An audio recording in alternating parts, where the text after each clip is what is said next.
On this episode of The Grave Raider, we explore a well-known harbour as seen in many films, and feed fish at an aquarium and try some famous fudge.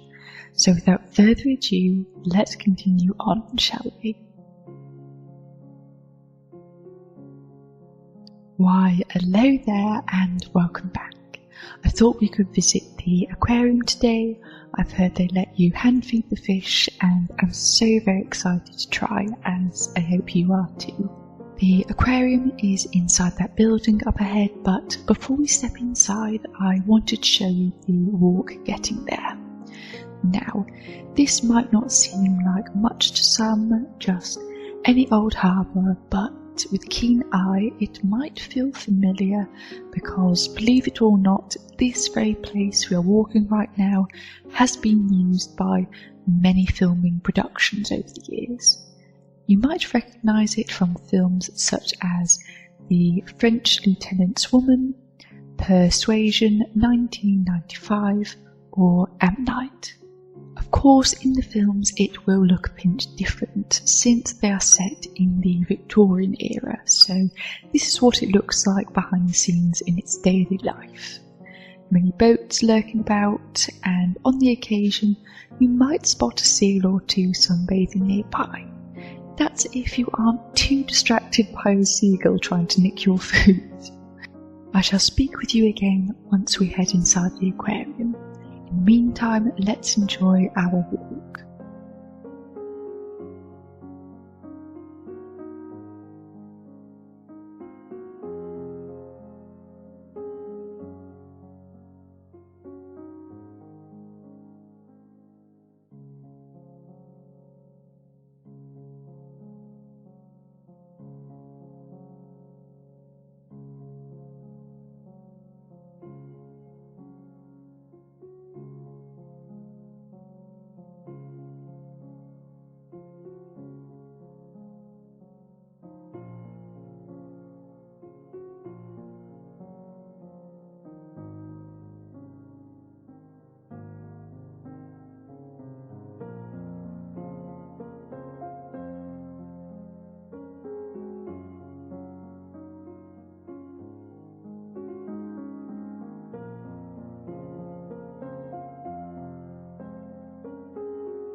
Here we are, the aquarium.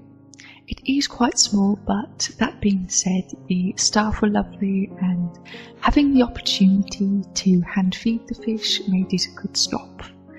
The ones you see me feed in the left tank here are thick-lipped grey mullet fish. They are common in the British Isles and these ones were actually found in the ocean nearby. Most mullet fish live up to their early 20s and turn into a dark grey the older they become. I was informed the group in this tank were 20 years old, making them elders. They were incredibly gentle, and it was such a peculiar feeling to have a swarm of fish sucking at my hand. Also, there is no need to worry of biting since mullet fish do not have teeth. Random fact for you all, these fish are known for having an upside down, heart-shaped mouth. You might catch a glimpse if you look closely. Their food was a bowl of fish flakes provided by staff, and you are allowed to take your time with feeding as there is no time limit, so there's no need to rush. To feed them, as you can see me doing this episode, I simply pop a sprinkle of food on my palm and make a fist. I then gently place my hand under the water and slowly open to release the food. And that's it. Please, do remember to be kind to these creatures and remember to roll your sleeves up. Don't want your clothes to become soggy. I enjoyed this deeply, and I think that really shows given how much I was smiling, but that's not all.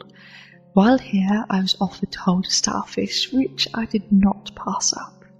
Not the first, second or third time holding one, though it never grows old to me. It's little things like this that make me admire our world.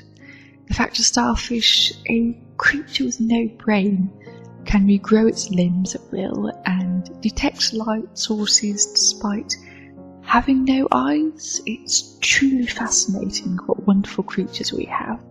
Just like the fish you saw a moment ago, this starfish was found in the sea nearby, as are the rest of the sea creatures in this aquarium, as I was informed by the kind staff member who was telling me so here. Also, thank you kindly to the aquarium for letting me film inside, since many places are starting to ban cameras due to not very nice people doing very foolish and inappropriate things, so thank you very much. Now I would like to talk a little bit more into detail about said ban I spoke of. In case you have been left out of the loop, as I just mentioned, there has been a recent rise in groups of not very nice people who have been doing these challenges or pranks, in their own words that is. In reality, said people are daring each other to do very foolish and not so kind things in public, and in the process are recording their own acts to show as proof to their friends that they have indeed done said dare. As you can already guess, many places have been informed of said people and have been told to be wary of anyone holding a camera or phone. It's gotten so out of hand that some places have completely banned cameras and any shape or form of filming.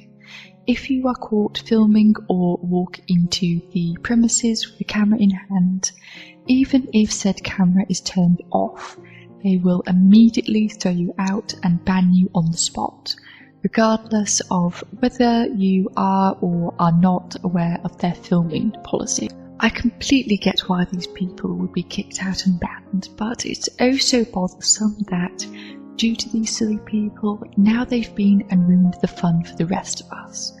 This has made vlogging incredibly troublesome for me. I can't tell you the amount of times I've tried to film new episodes, only to be met with a large no filming sign. It's deeply frustrating because otherwise I would gladly vlog everywhere without hesitation. So I hope you can all understand as to why I can't make new episodes as frequently as I'd like, but despite this you can still help me out in other ways, such as subscribing, liking, sharing this episode and leaving a comment or two. Doing these things costs nothing and yet helps me in many ways and is always deeply appreciated. I hope to one day make this my work, as it is a dream job of mine, but anywho, that's enough of that. After the aquarium, I hopped in my vehicle to head to this old fudge house. This place is very well known for being allergy friendly, and all its goodies are specially handmade by the owners, and it is a family owned business too. I'm afraid I didn't get much footage of it today, but I thankfully remembered I took some yesterday, hence why the weather might look a pinch more crisp in some parts. If you watched my Spend the Day With Me episode, then you might recognise this area from when we visited the crystal shop together. Well, this fudge shop is just a very short stroll from there. In fact, it is the black and pink building on the left. You don't physically head into shop, you are instead served from a small window, which I admire. They had a large variety of flavours, all of which I tasted, but my favourites narrowed it down to 3. Strawberry, lemon and Old English. Quite ironic coming from someone who is always referred to as Old English. This bag I'm not opening for now, as I'm saving it to take home with me. We'll see how long it lasts. During my walk back, I spotted these coin machines. These two sold little crystal necklaces, and I thought, what fun. A coin machine that I rarely see anymore are those where you pop a coin in and it comes out flattened with a new design. I can't recall the proper name for them, but wherever did those vanish? They were so much fun. From here, I stuck around for a short time, taking in the view, as it might be a long time since I may see it in person again, for I shall be getting ready to travel home soon. It's been a pleasure as always to see you again, Dorset. Never once have I said goodbye to you with empty hands or a lack of smile. Now, I better start packing my things. The faster I'm home, the faster I can tuck into my fudge. Anywho, that's enough of my chatter. Thank you all once again for joining me on yet another adventure. And ta-ta for now.